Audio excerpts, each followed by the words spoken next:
నమస్కారం. స్వతంత్ర భారతం అర్థవంతమైన చర్చా కార్యక్రమానికి స్వాగతం. తెలంగాణలో అసెంబ్లీ ఎన్నికలు పూర్తయిన వెంటనే రాష్ట్ర ప్రభుత్వం ఆగమేఘాల మీద స్థానిక సంస్థల ఎన్నికలు జరుపుకోవాలని, వేగంగా మిగతా అన్ని రకాల ఎన్నికలు పూర్తి చేసి పార్లమెంట్ ఎన్నికలకు వెళ్లాలన్నది రాష్ట్ర ప్రభుత్వ సంకల్పంగా కనపడుతున్నది. ఈ నేపథ్యంలో స్థానిక సంస్థల ఎన్నికలకి నగారా మోగిస్తూ బీసీ రిజర్వేషన్లని ఖరారు చేస్తూ రాష్ట్ర ప్రభుత్వం గజెట్ నోటిఫికేషన్ విడుదల చేయటం, అలాగే పంచాయతీరాజ్ కార్యదర్శి ఏ జిల్లాలకు ఎన్ని సీట్లు అన్నది నిర్ణయం చేస్తూ జిల్లా కలెక్టర్లకు పంపడం జరిగింది. ఈ నేపథ్యంలో బీసీల కనుక రిజర్వేషన్ చూసుకున్నట్టుగైతే గతంలో 34% ఉన్నటువంటి రిజర్వేషను ఇవాళ 23% కంటే కూడా తక్కువగా మనకి కనపడుతుంది. 22.78% కనపడుతున్నది. ఇది బహుశా గతంలో ఎప్పుడు కూడా ఎన్నికలు ఇంత తక్కువ రిజర్వేషన్తో బీసీకి జరగలేదు. ఒకవైపు కేంద్రం నుంచి రావాల్సినటువంటి సపోర్ట్ కానీ, హైకోర్టులో సుప్రీంకోర్టులో ఉన్నటువంటి కేసుల్లో 50% మించకూడదన్నటువంటి మార్గదర్శకాల నేపథ్యంలో నిజంగా రాష్ట్ర ప్రభుత్వం బీసీలకు రిజర్వేషన్ కల్పించడంలో, జనాభా దామాషా పత్రిన రిజర్వేషన్ కల్పించడంలో ఏమన్నా వైఫల్యాలు ఉన్నాయా, ఎన్నికలు ఏ ప్రాతిపదికన జరగాలి అన్న దాని మీద స్వతంత్ర భారతం చర్చను చేపట్టింది.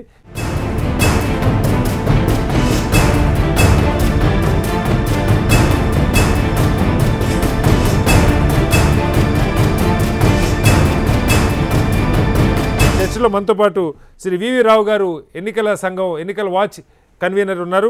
అలాగే ఇందిరా శోభన్ గారు కాంగ్రెస్ రాష్ట్ర అధికార ప్రతినిధి, వీరేంద్ర యాదవ్ గారు బీజేపీ రాష్ట్ర అధికార ప్రతినిధి, అలాగే జాజుల శ్రీనివాస్ గౌడ్ గారు తెలంగాణ రాష్ట్ర బీసీ సంఘం అధ్యక్షులు, అలాగే బాలరాజ్ యాదవ్ గారు టీఆర్ఎస్ రాష్ట్ర నాయకులు మనతో ఉన్నారు. ముందుగా శ్రీనివాస్ గౌడ్ గారు, మీరు దీని మీద ఎప్పటి నుంచో పోరాడుతున్నారు. బీసీ రిజర్వేషన్ ఈసారి 22.78% మనకి ప్రభుత్వం నిర్ధారిస్తూ ఒక ఆర్డినెన్స్ జారీ చేసి ఎన్నికలకు వేగంగా 29 లోపు పంచాయతీల రిజర్వేషన్ కూడా పూర్తయిపోవాలి, జనవరి 1st వీక్లో నోటిఫికేషన్ రావాలన్నది ప్రభుత్వ ఉద్దేశం కనపడుతోంది. ఏంటి ఇది, అసలు ఏం జరుగుతూ ఉన్నది? నిజంగా మీరు ఎప్పటి నుంచో ఫైట్ చేస్తూ ఉన్నారు, ఇది అసలు ఏం జరగాలని మీరు కోరుకుంటున్నారు? ఇప్పుడు రాష్ట్ర ప్రభుత్వం ఉద్దేశపూర్వకంగా గ్రామ పంచాయతీ ఎన్నికలు మొన్న గెలిచిరు కాబట్టి అదే ఊపిన ఎన్నికలకు వెళ్తే మేము మళ్ళీ అన్ని సర్పంచ్ స్థానాలు కైవసం చేసుకోవచ్చు కాబట్టి మేము శరవేగంగా గ్రామ పంచాయతీ ఎన్నికలు నిర్వహించాలని అనుకుంటున్నది. అదే సమయంలో ఇక్కడ 1994 నుండి ఇప్పటి వరకు 5 దఫాలు జరిగాయి. అంటే 5 దఫాలు అంటే 25 సంవత్సరాల నుంచి ఈ స్థానిక సంస్థల్లో బీసీ రిజర్వేషన్ అమలవుతున్నాయి. అప్పటి నుంచి లేనటువంటి ఈ సుప్రీంకోర్టు తీర్పులు, హైకోర్టు తీర్పులను అడ్డం పెట్టుకొని ఇలా బీసీలను రాజకీయంగా గొంతుకోయాలని చూస్తున్నారు. 56% పైగా జనాభా ఉంది బీసీ జనాభా. కానీ ఇవాళ స్థానిక సంస్థల ఎన్నికల్లో బీసీ రిజర్వేషన్లు అత్యవసర రిజర్వేషన్ మాత్రమే. ఆ అత్యవసర రిజర్వేషన్లు 34%. 34% మాత్రమే మాకు రిజర్వేషన్ కల్పిస్తున్నారు. బీసీ జనగణన చేయండి. ఈ రాష్ట్రంలో నల్లమల్ల అడవుల్లో పులులు ఎన్ని ఉన్నాయి, హైదరాబాద్లో కుక్కలు ఎన్ని ఉన్నాయి, జంతువులు కూడా లెక్కలు ఉన్నాయి, కానీ బీసీలకు లెక్కలు లేవు. కాబట్టి బీసీలకు జనగణన నిర్వహించి కర్ణాటక రాష్ట్ర తరాలో ఈ బీసీ జనగణన నిర్వహిస్తే హైకోర్టులో కానీ సుప్రీంకోర్టులో కానీ న్యాయపరమైనటువంటి వివాదాలకు తావు లేకుండా ఉంటుంది. బీసీ జనాభా లెక్కలు ఉంటాయి. అదేవిధంగా బీసీ రిజర్వేషన్ కూడా కోర్టులలో నిలుస్తాయని చెప్పి మేము ఎప్పటి నుంచో రాష్ట్ర ప్రభుత్వం చెప్తూ వస్తున్నాం. కానీ ఇప్పటి వరకు రాష్ట్ర ప్రభుత్వం బీసీ జనగణన లెక్కలు నిర్వహించకపోవడం మూలంగా ఇలా బీసీ రిజర్వేషన్ ఉన్నటువంటి 34% నుంచి 22% అంటే 12% రిజర్వేషన్ తగ్గుతున్నాయి. దీంతో దాదాపు 1370 గ్రామ పంచాయతీలు బీసీ రిజర్వేషన్ల వల్ల లేకపోవడం వల్ల ఇలా కోల్పోయేటువంటి పరిస్థితి ఉంది. ఎందుకు రాష్ట్ర ప్రభుత్వం ఎందుకు బీసీకి జనగణన చేయట్లేదు అంటే రాష్ట్ర ప్రభుత్వాన్ని తప్పుదోవ పట్టిస్తున్నారు పంచాయతీరాజ్ శాఖ అధికారులు. అదేవిధంగా ఎన్నికల సంఘం కూడా ఇలా ఒక అత్యుత్తమం ప్రదర్శిస్తున్నది. ఇలా ఎందుకంటే ఇంత శరవేగంగా ఒకవైపు మేము న్యాయ పోరాటం చేస్తున్నాము, మా జనాభా దామాష్ ప్రకారం రిజర్వేషన్లు ఇవ్వండి అని చెప్పి వీధి పోరాటాలు చేస్తున్నాం, న్యాయ పోరాటాలు చేస్తున్నాం. మేము ఆర్డినెన్స్ వ్యతిరేకిస్తూ హైకోర్టుకు పోవడం జరిగింది. అదేవిధంగా గతంలో ఇలా ఒక కామన్ జడ్జిమెంట్ ఇచ్చారు హైకోర్టు. బీసీ జనగణన నిర్వహించిన తర్వాతనే ఎన్నికల నోటిఫికేషన్ ఇవ్వండి అని స్పష్టంగా కామన్ జడ్జిమెంట్ ఇచ్చారు. ఆ జడ్జిమెంట్ను ఇంప్లిమెంట్ చేయకుండా పోతురని చెప్పి మేము కాంటెంప్ట్ ఆఫ్ కోర్టు కింద మా హైకోర్టులో పిటిషన్ వేయడం. అదే కోర్టు జనవరి 10 లోపు పంచాయతీ ఎన్నికలు పూర్తి చేయాలని కూడా అంటే ఎప్పుడన్నది కోర్టు ఎన్నికల సంఘం, రాష్ట్ర ఎన్నికల సంఘం వాళ్ళంతా వాళ్ళు సుమోటగా ఈ ఎన్నికలు సర్పంచ్ ఎన్నికలు 5 సంవత్సరాల కాల వ్యవధి అయిపోయింది కాబట్టి ఈ ఎన్నికలు నిర్వహించండి, ఈ నిర్వహించేటువంటి వ్యవస్థ ప్రభుత్వం కాబట్టి ఎన్నికలు నిర్వహించాలని చెప్పి ప్రభుత్వానికి ఆదేశాలు ఇవ్వండి అని చెప్పి రాష్ట్ర ఎన్నికల సంఘం హైకోర్టుకు పోయింది. హైకోర్టుకు పోవడం వల్లనే ఎన్నికలు వచ్చినాయి. మేమేమంటున్నామంటే స్పష్టంగా గత అవగత ఆంధ్రప్రదేశ్లో, ఉమ్మడి ఆంధ్రప్రదేశ్లో 2013లో సర్పంచ్ ఎన్నికలు జరిగాయి, గ్రామ పంచాయతీ ఎన్నికలు. ఇప్పుడు తెలుగు రాష్ట్రాలు 2 రాష్ట్రాలు అయినాయి, ఒకటి ఆంధ్రప్రదేశ్, 2 తెలంగాణ. తెలంగాణలో ఇంత అడావిడి చేస్తున్నారే, మరి ఆంధ్రప్రదేశ్లో కూడా గ్రామ పంచాయతీ ఎన్నికలు జరగాలి కదా. అక్కడ ఎందుకు ఊసులేదు? ఆంధ్రప్రదేశ్లో కూడా ఎన్నికల సంఘం ఉన్నది, ఆంధ్రప్రదేశ్లో గ్రామ పంచాయతీలు ఉన్నాయి, కానీ అక్కడ మాత్రం ఎన్నికలు జరుగుతలేవు. ఇక్కడ మాత్రం ఇవాళ లేడికి లేచిందే పరగన్నట్టు ఇక్కడ మాత్రం మా రిజర్వేషన్ గండి కొట్టి మా నెత్తి మీద శటగోపం పెట్టి బీసీ రిజర్వేషన్ తగ్గించాలంటున్నారు. ఇది ఒక సర్పంచ్ ఎన్నికలకి కాదు, రేపు ఎంపీడీసీ ఎన్నికలకు, జెడ్పీడీసీ ఎన్నికలకు, మున్సిపల్ ఎన్నికలకు జరుగుతుంది. ఇవాళ రిజర్వేషన్ లేకపోతే హైదరాబాద్ మహానగరం లాంటి మేయర్ ఒక బొంతు రామ్మోహన్ కాకపో, ఎవరో అప్పర్ క్యాస్ట్ వాళ్ళు అయ్యేవాడు, వరంగల్ మేయర్ కాకపో. ఈ రిజర్వేషన్ల సిస్టమ్ అనేది 1994 నుంచి కొనసాగుతున్నాయి. ఇవాళ పాలనా రంగంలో ఎవరైతే భాగస్వామ్యం ఉండదో, లోకల్ రిప్రజెంటేషన్ ఉండదో, ఆ లోకల్ రిప్రజెంటేషన్ ప్రొపోర్షనటీ రిప్రజెంటేషన్ ఉండాలని చెప్పింది. ఎక్కడ కూడా రాజ్యాంగంలో 50% రిజర్వేషన్ దాటొద్దు కానీ లేకపోతే లోకల్ రిప్రజెంటేషన్ ఇవ్వద్దని కాలేదు. కేవలం సుప్రీంకోర్టు ఇచ్చింది విద్యా ఉద్యోగాల్లో మాత్రమే. ఎందుకంటే అక్కడ మెరిట్ దెబ్బతింటుంది, కాంపిటేటివ్ స్పిరిట్ దెబ్బతింటుంది. కాబట్టి 50%కు సీలింగ్ విధించండి అని చెప్పి సుప్రీంకోర్టు చేస్తే దాన్ని ప్రాపగండం చేసి దాన్ని రాత్రి ఎవరికి అనుకూలమైనటువంటి వాళ్ళకి జడ్జిమెంట్ను మలుచుకొని సుప్రీంకోర్టులో నిర్ణయాలు లేకపోతే 2013లో ఇదే సుప్రీంకోర్టు జడ్జిమెంట్ ఉంది.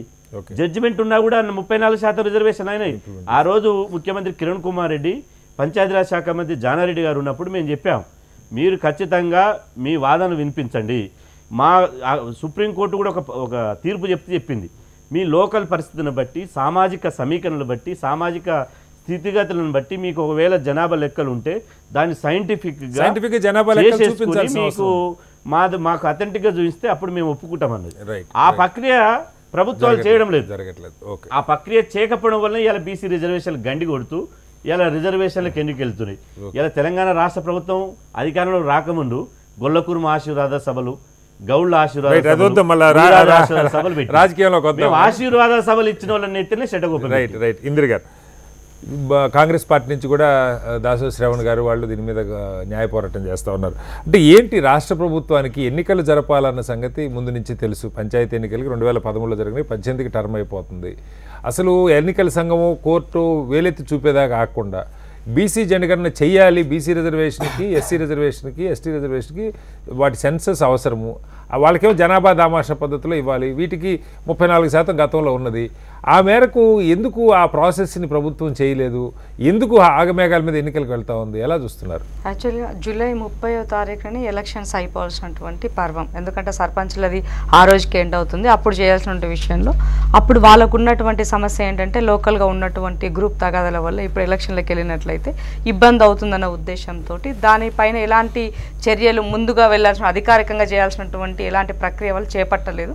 సో ఆ నేపథ్యంలో అప్పుడున్నటువంటి ఆ మూమెంట్లోనే మా రిజర్వేషన్లు మేమెంతో మా వాటా అంతా కావాలి అని చెప్పేసి కాంగ్రెస్ పార్టీ తరపు నుంచి దాసోజు శ్రవణ్ వెళ్ళారు. దాన్ని ఇంకొక అమ్మాయి మెదక్ నుంచి 50% దాటొద్దని ఇంకొక అమ్మాయి కోర్టుకు వెళ్ళడం జరిగింది. సో బీసీ సంఘాల నుంచి సోదరులు ఈ రకంగా ఎవరి పోరాటం వాళ్ళు చేస్తున్నారు. కానీ ప్రభుత్వానికి చిత్తశుద్ధి ఉంటే ఇదంతా లెక్క కాదు. నిజంగా ప్రభుత్వానికి బీసీల పట్ల ప్రేమ ఉంటే బీసీలకు, గొర్రెలకు, బర్రెలకి పరిమితం కాకుండా రాజ్యాంగబద్ధంగా రావాల్సినటువంటి పదవుల్లో వాళ్ళకి ఇవ్వాల్సినటువంటి ఆ పర్సెంట్ ప్రకారంగా వాళ్ళకి ఇచ్చినట్లయితే ఇదంతా సమస్యనే కాదు. నా ఓట్లు కావాలి, నా సీట్లు కావాలి, నా ఓట్లు కావాలి కానీ సీటు మాత్రం నాకొద్దు, కేవలం మీరు ఎంతసేపు మా కింద బానిసలుగానే ఉండాలి అని చెప్పదలుచుకున్నాయి ప్రభుత్వాలు. కాబట్టి సమైక్యాంధ్రలోనే 34% వచ్చినప్పుడు నా తెలంగాణ నాకు వచ్చిన తర్వాత ఇంకా మనం ఎంత ఇవ్వాల్సిన అవసరం ఉన్నది, ఇంకా మెరుగ్గా చేయాల్సిన అవసరం ఉన్నది. దాన్ని గండి కొట్టడంలో దాని వెనుక ఉన్నటువంటి ఉద్దేశం ఏంటి? కేంద్రానికి వెళ్తే బీసీ ప్రధానమంత్రి, కానీ ఇక్కడికి వచ్చేటువంటి నా సీట్ల విషయానికి వస్తే దానికి ఏమీ లేదు. మరి ఎవరికి చెప్పుకోవాలా మా గోడు? పని అందరూ మా వాళ్ళే, కానీ కోడెవరిదిన్నదో అర్థమవుతలేదు మా పరిస్థితి. అంటే కనీసం ఎస్సీ ఎస్టీలకు అంబేద్కర్ ఇచ్చిన రాజ్యాంగం ప్రకారంగా వాళ్ళని ఎవరు టచ్ చేయడానికి లేదు కాబట్టి వాళ్ళకి కంఫర్ట్గా ఉంది. ఎటువై నష్టపోతుంది ఎవరు అని అంటే బీసీలే. మరి బీసీలకి 34కు కట్ చేసి మీరు 22.79కి వచ్చినట్లయితే మరి మా మిగతా కోట ఏమన్నంటే సుప్రీంకోర్టు విధంగా చెప్పిందని చెప్తున్నారు.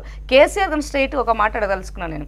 ముస్లిం రిజర్వేషన్కి సంబంధించి 12% కాదు అని చెప్పేసి మనకు రిజల్ట్ వచ్చిన 12 తారీఖున డిసెంబర్ 12 తారీఖు నాడు కోర్టు మందలించిన రోజు మీరు ఏం చెప్పారు, ఏం అడిగారు? మీరు కోర్టులు ఎవరండి, సుప్రీంకోర్టు ఎవరు మమ్మల్ని అని కానీ ప్రశ్నించారు. మరి బీసీల పైన ప్రేమ లేదా మీకు? అడగండి మమ్మల్ని కూడా. 50% దాటదని మీరు ఎట్లా చెప్తారని నేను బరాబరిస్తానని చెప్పండి. సో మనందరి మద్దతు నీకు కూడా వస్తుంది అప్పుడు కనీసం. అంటే నీకు మా పట్ల చిత్తశుద్ధి ఉన్నదా లేదా అన్నది ఈ ఒక్క అంశంలోనే తేలిపోతుంది. ఉన్నటువంటి బీసీ లీడర్లు కూడా కళ్ళు తెరవండి. మీ కనీసం మినిమం మన హక్కుల కోసం మనం పోరాడకపోతే, జాతిని గురించి మీరు ఆలోచన చేయకపోతే మీరు ఎవరికి చేయలేరు. మీరు అది గుర్తుపెట్టుకొని మీ యొక్క సింగిల్గా మీకు పదవి వచ్చిందా లేదా ఇంపార్టెంట్ కాదు. మన జాతి బిడ్డలకు మన అందరికీ మేలు జరిగిందా లేదా అన్నది ఇంపార్టెంట్. ఆ దిశగా అడుగులు పడ్డాయా లేదా అన్నది ఇంపార్టెంట్.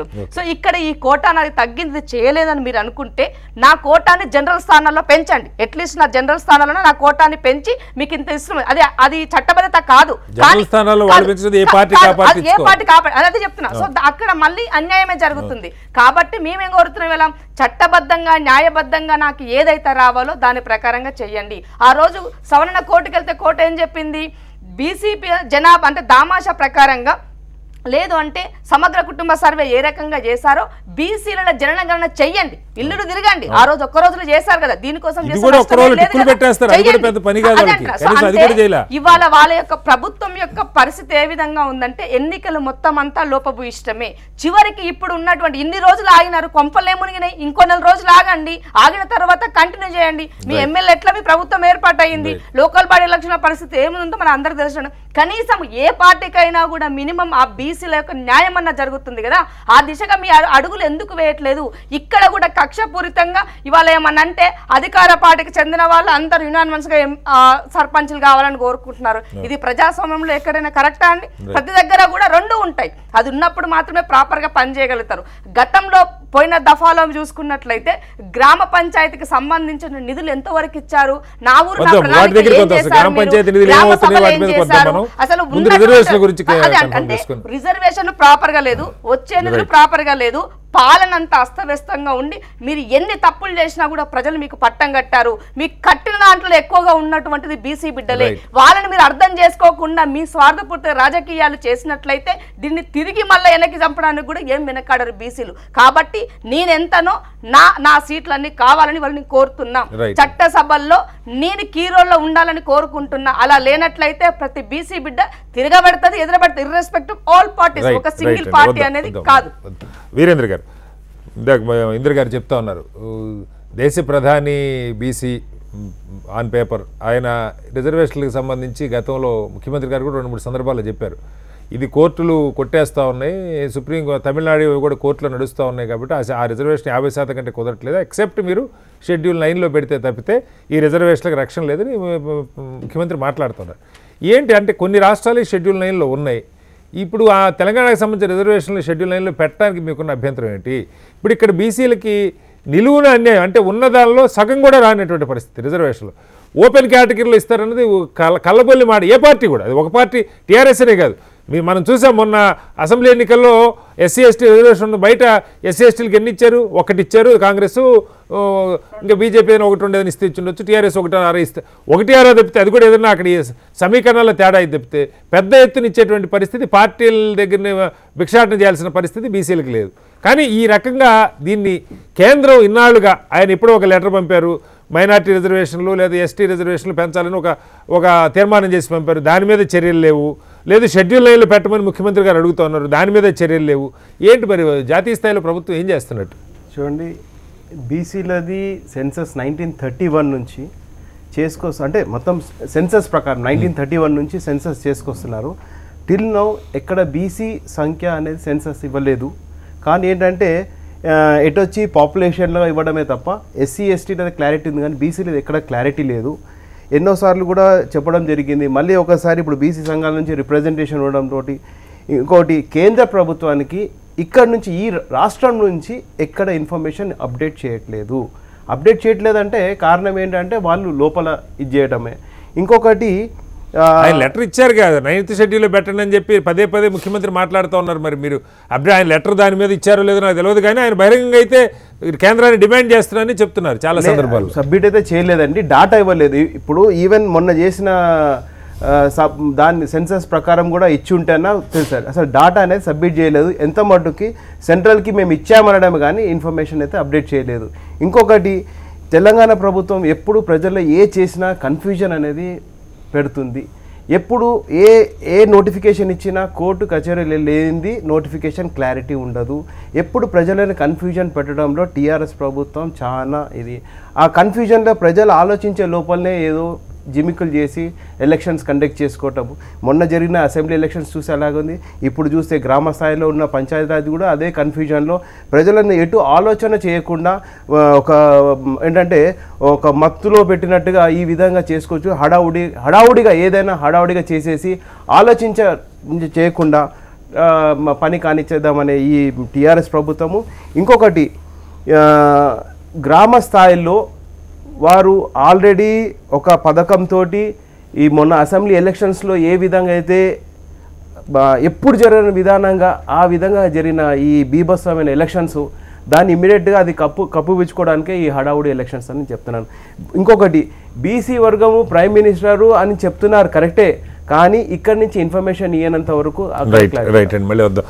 బాలాజీ యాదవ్ గారు, ఇక్కడ కోర్టు 1 జూలై 30కే మీకు టర్మ్ అయిపోతుంది, పంచాయతీలది అయిపోయి కూడా 5 నెలలు అవుతుంది. అంటే సోయున్న ప్రభుత్వం ఏదైనా అయితే, అంటే మనకి నిజంగా మనం ఆ మాట మిమ్మల్ని ఇబ్బంది పెట్టాలి, విమర్శించాలని కాదు, కానీ ఎన్నికలు జరపాలి మనం సకాలంలో. ప్రజలకి ప్రభుత్వం అన్నిటికంటే దగ్గరగా ఉండేది పంచాయతీ. నాకు రోజువారీ అవసరాల్లో 190% జరగాల్సింది పంచాయతీలు. ఎమ్మెల్యే గారితో నాకు పని ఉండక్కర్లా, నా ఊర్లో రోడ్డు కావాలా, నల్ల నీళ్లు కావాలా, లేకపోతే చెరువు పూడికి తీయాలా, ఏదన్నా కూడా గ్రామంలో జరగాలి, మన కళ్ళ ముందు జరిగేటువంటి పని. పంచాయతీల పట్ల మనకు ఆలోచన ఉన్నట్టుగైతే 1 సంవత్సరం ముందు నుంచే బీసీ జనగణన చేసుకొని, ఎందుకంటే సెన్సస్లో ఉండదు. ఇందాక వీరేంద్ర గారు చెప్పినట్టు సెన్సస్ జాతీయ స్థాయిలో చేస్తారు, దానిలో బీసీ జనగణన ఎప్పుడు ఉండదు. బీసీ జనగణన ప్రత్యేకంగా రాష్ట్ర ప్రభుత్వం ఒక నోటిఫికేషన్ ఇచ్చి బీసీ జనగణన చేయాలి. ఆ జనగణన చేసి పూర్తిగా డేటా ప్రభుత్వం ముందు పెట్టి ఎన్నికల సంఘానికి ఇదిగో ఇంత ఉంది రిజర్వేషన్ ఈ ప్రకారం ఇవ్వాలని చెప్పి 1 సంవత్సరం ముందు నుంచి ప్రక్రియ మొదలు పెట్టుకున్నట్టుగైతే బీసీలకు ఇవాళ అన్యాయం జరగకుండా ఉండేది కదా అనేది ఒక పాయింట్. రెండవది, ఇప్పుడు ఎలాగ ఎన్నికల సంఘం కోర్టు ఇచ్చింది జనవరి 10లో పూర్తి చేయమని, మీరు జనవరి 10లో పూర్తి చేయబోట్లే ఎన్నికలు.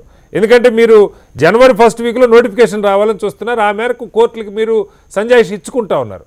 కోర్టులకు ఎలాగో జనవరి 10లో పూర్తి అయ్యే పరిస్థితి అయితే మనకు లేదు కదా. ఇప్పుడు డిసెంబర్ 29కి రిజర్వేషన్ ఫైనల్ అవుతున్నాయి. ఆ తర్వాత మీరు గజెట్ నోటిఫికేషన్ ఎన్నికల సంఘానికి ఇవ్వాలి, ఎన్నికల సంఘం షెడ్యూల్ ప్రకటించాలి, ఎన్నికలు ప్రాసెస్ స్టార్ట్ కావాలి. బహుశా జనవరి నెలాఖరు దాకా వెళ్ళిపోద్ది.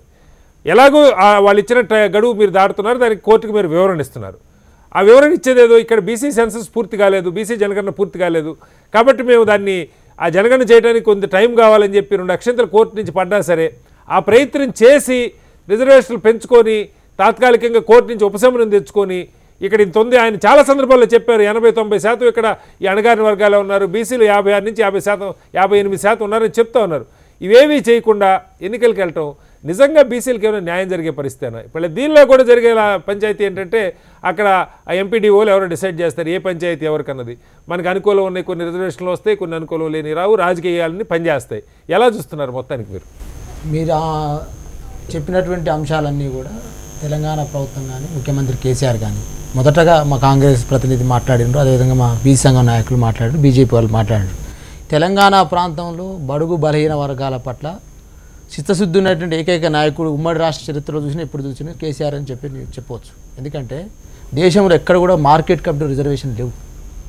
మార్కెట్ కమిటీలలో రిజర్వేషన్లు ఇచ్చి పేద వర్గాలు ఎవరైతే ఉన్నారో అనేక సంవత్సరాలు ఏం చేస్తారంటే ఎమ్మెల్యేకి ఎవరైతే ప్రధాన ఫైనాన్షియల్ ఉండో వారు మాత్రమే మార్కెట్ కమిటీ చైర్మన్గా జరిగేది ఉమ్మడి రాష్ట్రంలో. కానీ కేసీఆర్ వచ్చిన తర్వాత ఒక నూతన రిఫార్మ్ తీసుకొచ్చిన భారతదేశంలో ఎక్కడ కూడా లేదు. ఇలా బీసీలకు, ఎస్సీలకు, ఎస్టీలకు సంబంధించినటువంటి వర్గాలకు మార్కెట్ కమిటీలో రిజర్వేషన్లు ఇచ్చి ఆల్టర్నేట్గా ఇచ్చిన దాన్ని పొగడకుండా 2 అంశాలు మీకు చెప్తున్నాం. ఏంటంటే ఇలా కోట్లలో జరిగిన అంశాన్ని ప్రభుత్వానికి రుద్ది తెలంగాణ ప్రభుత్వాన్ని కేసీఆర్ బ్లేమ్ చేయడం కరెక్ట్ గాను మొదటగా బీ సంఘ నాయకుడికి కాంగ్రెస్ నాయకుడు మేము సూచన చేస్తూ ఉన్నాం. ప్రధానంగా ఏం చెప్పిందండి, జూలైలో జరగాల్సిన పంచాయతీ ఎలక్షన్స్ మేము జూన్లోనే కేసీఆర్ గారు ఏం చెప్పినారు, సకల జనుల సర్వే ప్రకారం సకల జనుల సర్వే చేసినాం. పాముల కుటుంబాల వాళ్ళకి తెలుసా అండి ఈ రాష్ట్రంలో ఇంతవరకు 416 కుటుంబాలు ఉన్నవి, ఈ 1460 మంది జనాభా పాములు ఉన్నారని చెప్పి తేల్చిన చరిత్ర ఈ కేసీఆర్ ప్రభుత్వానికి ఉందని గుర్తుంచుకోవాలి.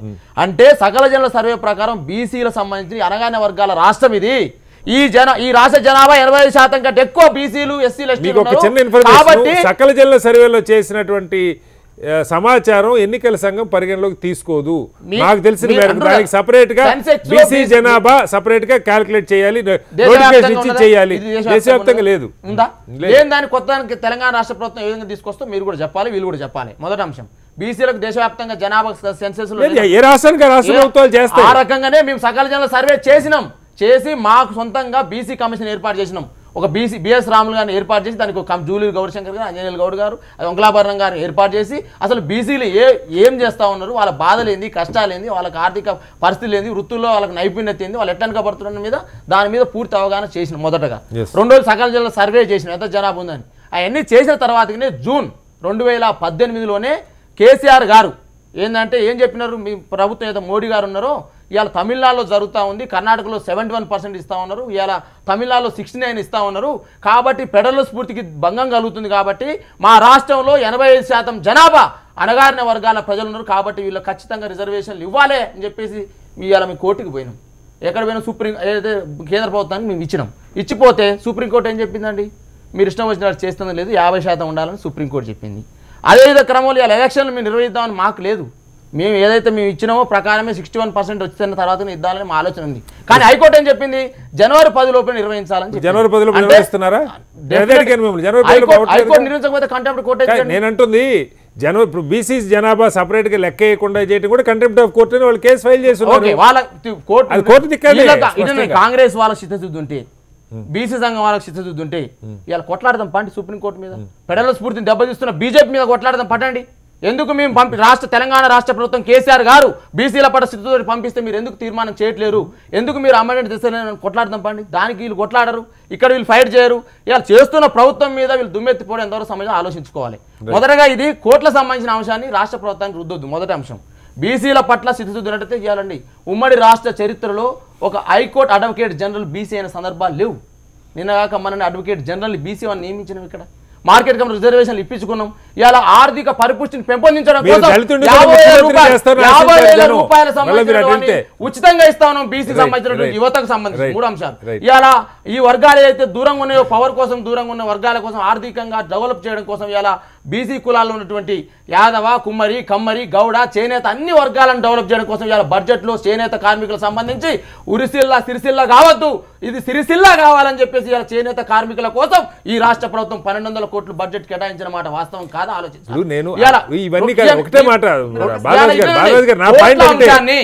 రాజకీయ ప్రాతినిధ్యం అన్నిటికంటే కీలకమైంది. మీరు పార్టీలుగా విడిగా ఎవరు స్థానిక సంస్థల్లో ఉన్న రిజర్వేషన్ కూడా తక్కువ సందర్భంగా తలెత్తుకునే పరిస్థితిలో ఉన్నారు. ఎమ్మెల్యేలలో మాకు రిజర్వేషన్ లేవు, అయినా కూడా ఇవాళ నల్గొండ జిల్లాలో 2 బీసీల సీట్లు ఇస్తే ఓపెన్లను ఓడగొట్టి అసెంబ్లీకి అడుగు పెట్టించిన చరిత్ర కేసీఆర్ దక్కుతుంది. బొల్లం మల్లయ్య గారు అందరూ లెక్కేసుకున్నారు, వీళ్ళు మాట్లాడుతున్నారు. నల్గొండ జిల్లా చూస్తే ఆర్కిస్టే బీ సంఘం పేరుతో ఇచ్చినారు. ఏం మాట్లాడారు కేసీఆర్ గారు చెప్తున్నారండి. ఉమ్మడి రాష్ట్ర చరిత్రలో జానారెడ్డిని వీసీసీ కోట్ల అంశాన్ని ప్రభుత్వానికి రుద్దకండి. ఈ ప్రజల మీద, ఈ బీసీ వర్గాల మీద చిత్తశుద్ధి కేసీఆర్ కుంది. అందుకనే మేము సకల జన సర్వే చేసి మేము బీజేపీ కేంద్రానికి పంపినాం. వాళ్ళు అమలు చేస్తలేరు. కాంగ్రెస్ స్థితి ఉంటే కొట్లాడదాం బీజేపీ మీద, బీ సంఘాల స్థితి ఉంటే కొట్లాడదాం బీజేపీ మీద. మీరు వస్తారు రండి. చర్చలో చిన్న విరామం.